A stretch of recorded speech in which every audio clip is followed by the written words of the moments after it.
Alors, comme je vous ai expliqué au début de l'année, pour relier des phrases ou bien pour relier des propositions, oui, on peut utiliser des conjonctions de coordination ou bien des coordonnants. Mais il y a aussi d'autres conjonctions qui s'appellent des conjonctions de subordination. Oui, conjonction de subordination ou bien des subordonnants.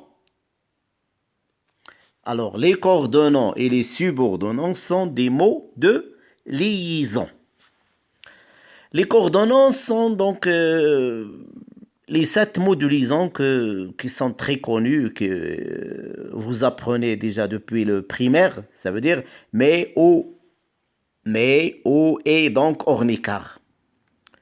Oui, bien sûr, tous les mots, ou bien tous les coordonnants, tous les mots de liaison qui portent le même sens, ou bien qui expriment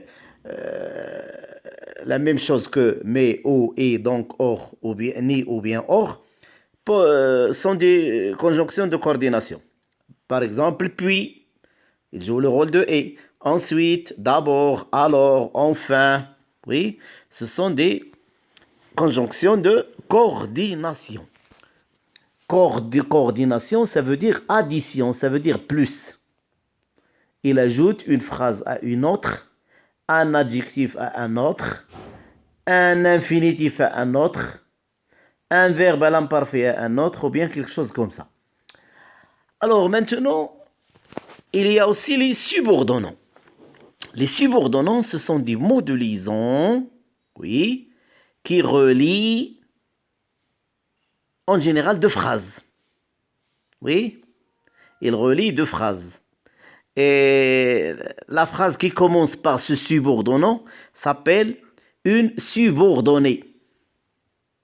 Et la deuxième phrase qui ne commence pas par le subordonnant s'appelle principal. Donc, ils rendent la phrase une phrase principale, ça veut dire la phrase essentielle, et l'autre phrase qui commence par le subordonnant, par ces mots de liaison, devient une subordonnée. Ça veut dire il joue le rôle d'un complément circonstanciel, de temps, de lieu, de manière, de cause, de conséquence, de condition, de moyen, de n'importe quoi. Alors, lorsque je vous demande, par exemple, dans le contrôle de relier une phrase par un coordonnant puis par un subordonnant, par exemple, il ne vient pas en classe, il est malade. Deux phrases. Lorsque je vous demande de les relier, donc vous allez voir le mot de liaison qui correspond. Est-ce que c'est mais, ou bien au, ou bien et, ou bien donc, ou bien car, ou bien ni, ou bien or. Alors, il est malade, il ne vient pas en classe, donc il y a une cause et une conséquence. Oui, donc on peut dire il ne vient pas en classe car il est malade, ou bien il est malade, donc il ne vient pas en classe. Prenons la phrase par exemple où il y a car. Il ne vient pas en classe car il est malade.